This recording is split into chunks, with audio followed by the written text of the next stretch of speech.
Welcome to the Gentleman Project Podcast. I'm Cory Moore. I'm Kirk Chug. Today we have Eric Wallace with us in the studio, and Eric and I have known each other for a long time. Eric runs a fantastic foundation that many people know about, have participated in, and actually just came up in conversation with an appointment I had this morning with one of the families that you've been able to bless. Really cool organization called the Sons of Baseball. Eric is a huge baseball nut, and he's taken that love of baseball and turned it into a labor of love to bless the lives of others. And we're going to have him tell all about the Sons of Baseball Foundation and what that is. But Eric is a fantastic guy. He manages money for a living, and he's a fantastic dad. He's purposeful, and had a sit down with him about 3 or 4 weeks ago, and I said you'd be an amazing guest on our podcast, and he agreed to come on. So thank you for being with us today, Eric. Glad to have you. Thank you, guys. I appreciate being here, and I can't top that. So let's just stop the podcast. Just go right into it. Appreciate it. So how many kids do you have? I have one son. Son. Samuel. Yep, Samuel. He's 12 years old. Yep. And so you piqued my interest. Just the name Sons of Baseball is cool by itself. So I have to ask, tell us about Sons of Baseball and how that all came about and what you do. I grew up in Coeur d'Alene, Idaho. It's a great spot to grow up. I didn't realize how great until I left. I had to get out, go to college. Went to Rick's College and then went on a mission. And I went to the University of Utah and finished up my baseball career there. The Sons of Baseball Foundation, the roots of it started really when I was 8 years old, and I had no idea. Till much later in life. It's always a series of events that create who you are and help you to make the decisions that you make in life. You can't see in the future, but looking back, there's a lot of things that happened to me and a lot of things that I did that created opportunity to start the charity. And it's been a pretty incredible thing for a lot of different reasons. And I'll go into those later in the podcast. You said we have 2 hours, right? Yes. Well, 3 for you. 3. Okay. Yeah. So when I was 8 years old, my 4-year-old sister was diagnosed with leukemia. Back in the 80s, early 80s, that was pretty much a death sentence. There was not a lot of children. There were just not a lot of survivors like there are today. The survival rate is much higher. And so I didn't know what that means or what that meant at the time. I just knew I got a call. I was in grade school, and I got called down to the office, and I thought I was in trouble because I was a pretty obedient kid. I had a dad that commanded and demanded and earned respect. And so I didn't spend a lot of time in the principal's office.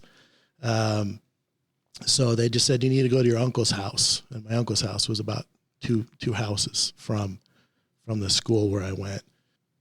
I'm an emotional guy, just so you guys know now. So I apologize in advance. We're okay with that. But I went to my uncle's house, and they wouldn't tell me what was going on. They just said, your parents will come and pick you up later. And I joke, but there were no feelings back when I was growing up. We didn't talk about feelings like people do today. Yeah, right? Isn't that true many times? We were too poor to have feelings growing up, and I didn't realize it. So I was nervous. I was old enough to know that something was going on, and it was most likely wasn't good. My dad came in the car, and it was late. It's honestly, I think, the first time I've ever seen my dad cry. And he told me that my sister Wendy had leukemia. I just sat there not knowing what it meant, but I knew that it was bad. My mom, was devastated again. And I didn't know, like I remember asking if she was going to die. And, sorry, told you, I warned you. Having your parents say they don't know, we don't know what's going to happen. Usually parents are pretty optimistic, and having them say we don't know, it shook me. Obviously, some moments in your life you can relive when you talk about it. And that's one of mine.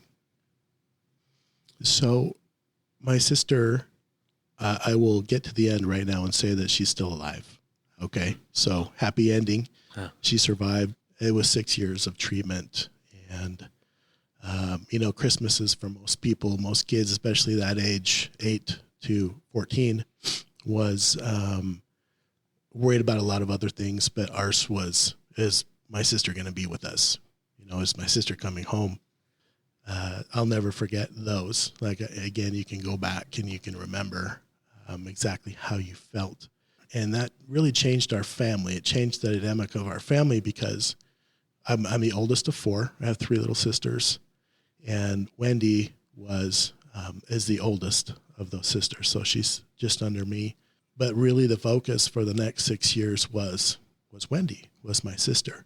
And not just hospital and bone marrow transplants and spinal taps and treatments and hospital stays. The financial burden that I recognize now that I didn't recognize then, that caused an enormous amount of stress.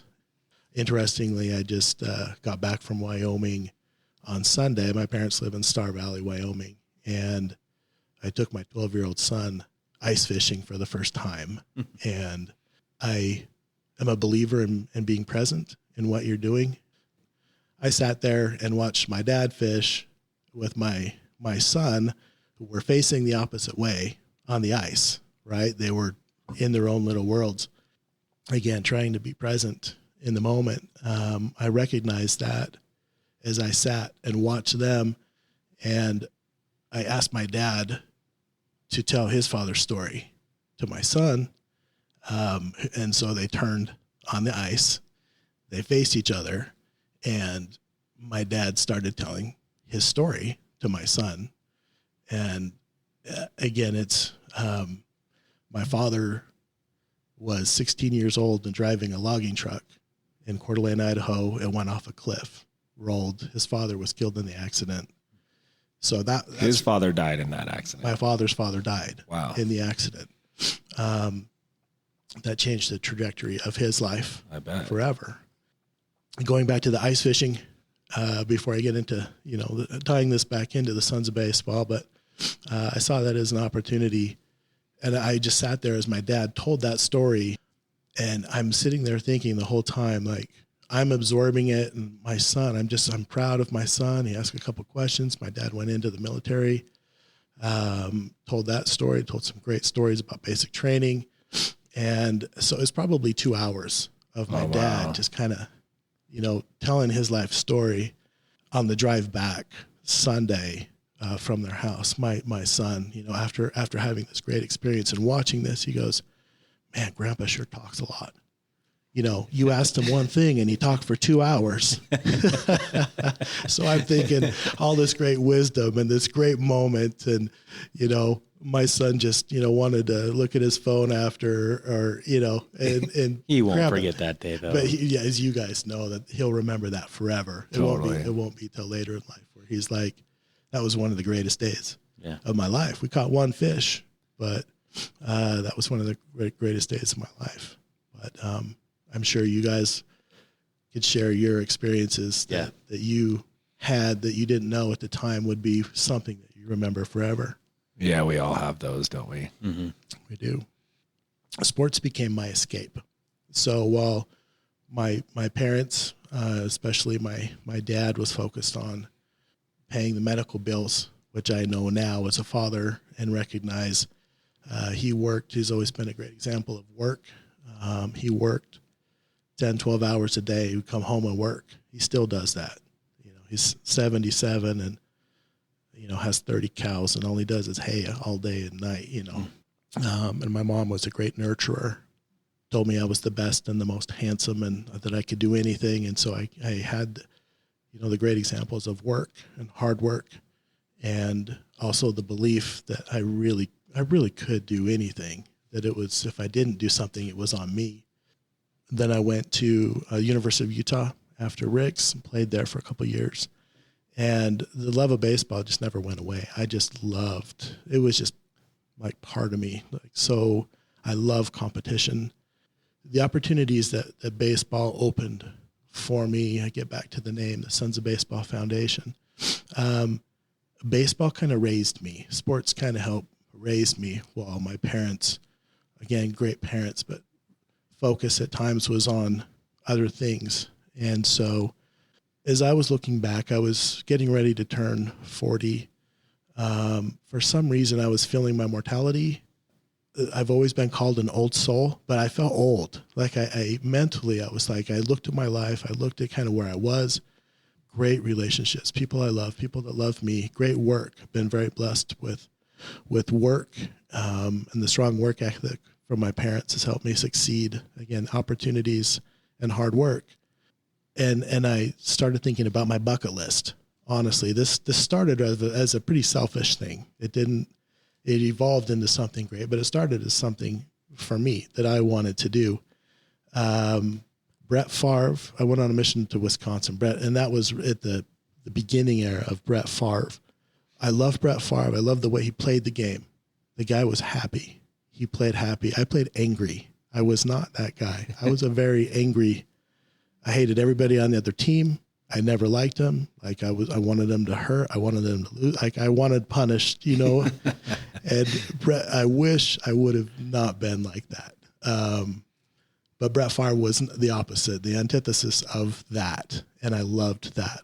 Just the joy that he had for the game. And he was a good player. And I always wanted to watch him play, and I never did. I always said next year, I'm going to go watch a game next year. And I never did that. And I had every opportunity. There were no excuses for not seeing him play. And I regret it still. It seems like a silly regret, but I regret not watching my favorite football player play.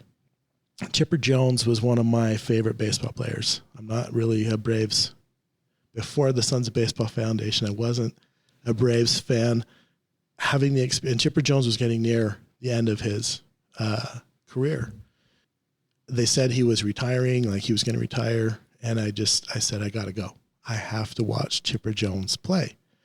And he was coming to play the Rockies. And I had a couple friends. I said, you guys want to do this? Like, I have to go. We'll just make it a quick trip. We'll stay overnight. One night we'll share a room together. Like, I don't care. Like, I just want to go to the game. We don't have to buy the best tickets. We'll buy the worst ticket.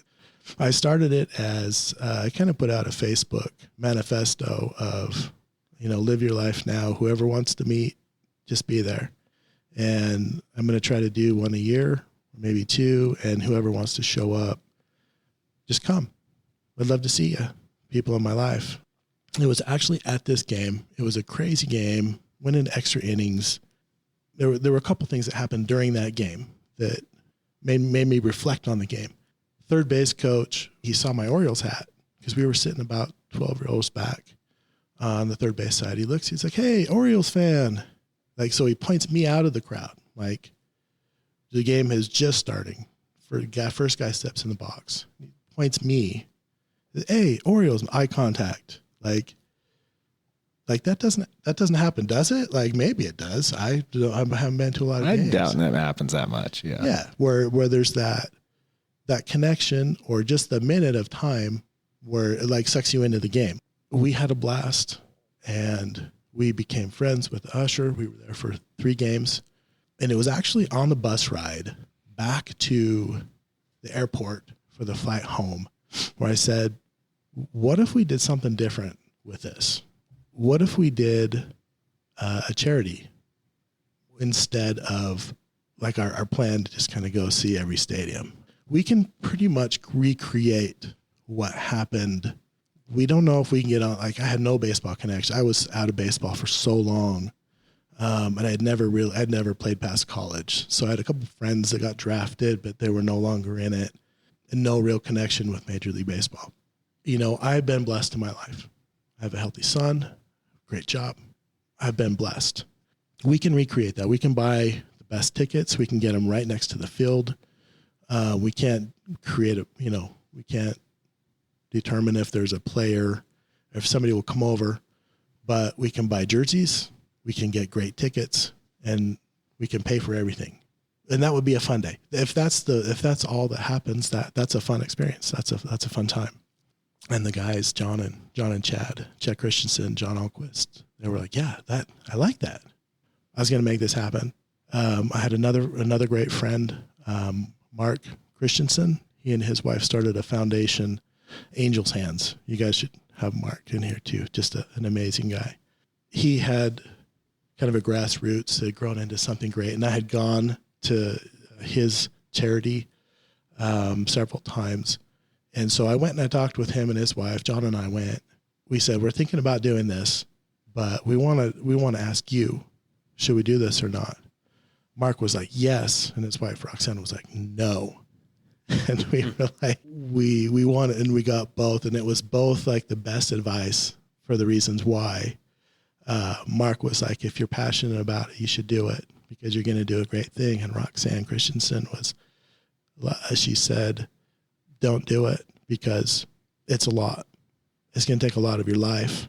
Later, I realized that she was saying that just to make sure that we were committed to doing it. She gave us an out, basically. We had to make a decision. We're going to do it anyway, even though you said no. We're going to do this. And so, again, both exactly what we needed to hear. I started looking for emails.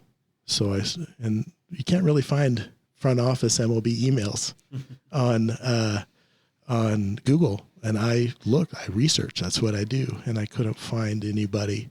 So at this point, you weren't thinking about like who you were going to send to the game yet, right? No, I just started looking and I started reaching out to people. And I read an article about the Angels and I found a name, and the name is Tim Mead. I'll never forget Tim Mead. I didn't even know if the email worked. I just found an email. I found an article that was like 7 or 8 years earlier. And so I didn't even know if it was a good email. I just said, hey, this is what we're trying to do. With the Angels, help us out. I bring back Mark Christensen and Angels Hands charity, Angels Hands Foundation. They specialize in rare diseases. So undiagnosed and rare diseases, they raise money to help families, and they send them all over the country to these specialists of specialists of specialists, where there's just a very few kids that maybe have this disease. I said, we are looking for somebody that likes baseball and would be a good fit for us. You know what we do, what we're trying to do. And he's like, he said, Nathan Glad, right? Nathan Glad. Okay. We'd like to meet him. So we went to the Miracle League. The Miracle League is also a big part of what we do, but the Miracle League is a national charity based in Atlanta. So Nathan Glad, he's on TikTok, he's on Twitter, he's on Instagram. You have to go check out Nathan Glad. He's one of my favorite people in the whole world. I believe he was 9 years old at the time, and he has one of the most rare forms of osteogenesis imperfecta. I think I said that right, but brittle bone disease. And so Nathan, who has the most amazing parents in the whole world, as we were talking with them, his mom said literally we had to pick out a casket before he was born because he was not supposed to be alive. So one of the greatest blessings we're supposed to have in our life, we had to pick out a casket for Nathan before he was born because he wasn't expected to live. He has broken every bone. Once I met the family, then I reached out with their information to Tim Mead and the Angels. So sorry, I backed up there and kind of retied it back in. Again, not knowing, we planned to buy tickets. Nathan, he played on the Angels Miracle League team, so that's why he loved the Angels. We told them we'd love for you to be our first family, right? And again, we had no experience doing this stuff. So we paid for their flight, we paid for their hotel, and it turns pretty crazy, the story. I sent this message to Tim Mead and the Angels. Somebody called me like 2 days later. It's like, I can't remember his name. I think it was Chase. I think this is Chase from the Angels. We would love to help you with everything. And we said, okay, great. This is what we would like to do. We would like to get jerseys for the family, for every family member. Again, me growing up as a sibling of a young girl with cancer, there are so many great things, but there's a family, there are other kids, and they are going through this together.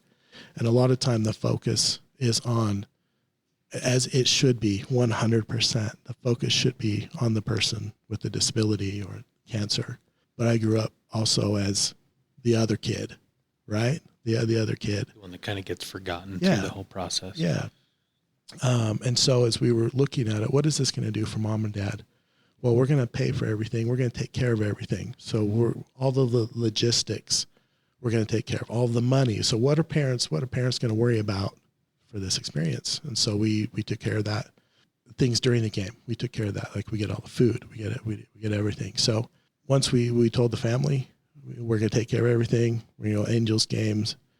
We were just going to buy it until I heard back from the Angels, and they said they'd help us. We paid for, the jerseys, but they presented them. So we get to the Angel Stadium really not knowing what to expect. Tim Mead actually meets us. He has the jerseys, and they're putting on the jerseys, and Nathan, all the families like putting on theirs, and Nathan, he looks and I'm a real baseball player. I'm a real baseball player. And that made the whole trip worth it. Just him saying that. Yeah, that's awesome. How old was he? 9. Okay. So he's 9. He was very small. Like he's very, very, very small. After they put the jerseys on, Tim took us and we went straight down to the tunnel, out onto the field. So we just were this procession of Angels jerseys and family walking out onto the field. And we went and we stood right next to the dugout during batting practice. Mm-hmm. So Mike Sosha was amazing, the coach, and all the players were amazing. A lot of players came over. There's actually a great article in the Orange County Register that you can still pull up. It says Littlest Angel, Nathan Glad. You can pull it up. You can see the pictures from it, and you can read the story about it. There's a great article about him. As we're coming off the field, Nathan asked Mike Sosha, he's like, can a player hit a home run for me? Oh, you're like, I can do everything, but this is something I can't control, right? Right. Mike Sosha, he looks at it as a kid. I hope a couple players hit a couple home runs for both of us. Right. So, that was hilarious, and it was a great moment. And the family, like they're playing catch. They get these balls from batting practice, and they have these balls, and he's got this tiny hands and this ball that looks like a basketball in his hands.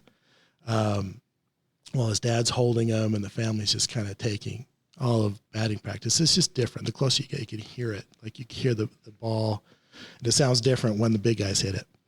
So we go from there. We go on. We don't know what to expect. We go from there. We go. Timmy takes us in the elevator. He's like, "Oh, well, this is perfect timing," and he rips open this box and he slides out this picture, and it's an autographed picture of Mike Trout and Mark Trumbo high-fiving at home plate after a home run. So he hands this to Nathan's family. So this is for you. We go up and we meet Mark Gubaza and who's the radio, the radio guys, the TV guys for the Angels. We spend some time in the booth with them. And then we go back down and then we watch the game. And the game was amazing. Mike Trout and Mark Trumbo both hit home runs. So the two guys that autographed the picture that he's taking home with him hit home runs that game. That's awesome. So there were fireworks after, and we had to stay for the fireworks. It's a long day. Going into this, it was one of my most memorable baseball experiences of my life, and I've had some pretty cool baseball experiences. After that, I would say that was my number one baseball experience of my life. I felt selfish for having that and just being there and letting that family have that experience of me experiencing that through them. And then your wheels start turning. Why can't we do this for more families? Yeah, it did. And again, you never know the impact that it's going to have on someone else. Like, I didn't know what it meant. I know what it meant to me, but I didn't know what it meant to their family, the Glad family. We went back about 9 months later to record a video for them for the charity event that we were going to have, just to kind of talk about their experience. And when we walked into the house, they had new family pictures taken, and over their couch, like their big picture in their living room, was them in all of their Angels jerseys. And so that the mom and dad were not baseball fans. They didn't really grow up loving baseball, liking baseball, but it didn't matter, right? because that picture told me everything that I needed to know about expanding the charity, trying to do more with the charity. And so it just, gosh, I think I started crying then. I'm pretty sure I did. I started crying as soon as I saw that picture. How many families have you served in that way, sending them to Major League Baseball games now, 9 years later? Well, we haven't done anything for almost 3 because of COVID. So that stopped. Yeah. But before that, it's over 200. That's awesome. Before 200. So, Oh, wow. our first year with Nathan, we thought, boy, if we could do 3 or 4 a year, that would be incredible. I think we did 14 our first year, 14 families.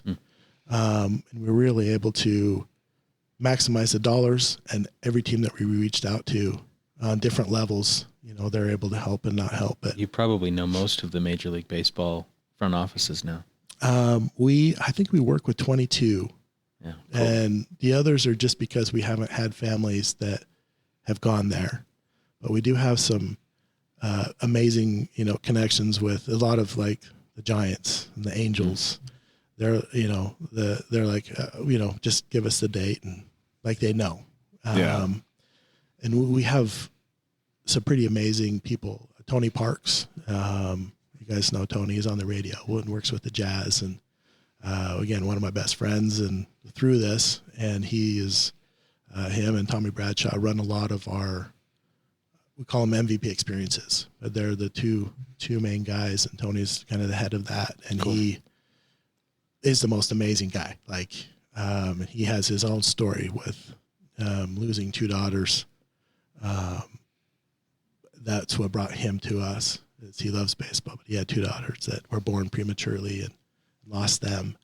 And he's been able to reconnect through the Sons of Baseball just by some pretty amazing things during the game, where he's helping other families. Like this story from like the beginning of your growing up, the way you grew up with baseball, the way that your dad raised you, the things that you learned from your parents, your experience with baseball, your experience as a professional, everything is kind of rolled up into this story of, sitting here listening to you tell it. You wouldn't be doing the things that are making an impact to these hundreds of families if you hadn't grown up and been raised the way you were. And you also wouldn't be doing this if you hadn't listened to that voice inside your head saying, you've got to get outside yourself and think about how do you bless this world. And if there's a takeaway for anybody that's listening today, look back and create the story of your life. Where did you come from? Why are you the way you are? What personality traits do you have? You obviously are good at running this organization, and it's because you are the person that you are, and probably the best guy to do this job.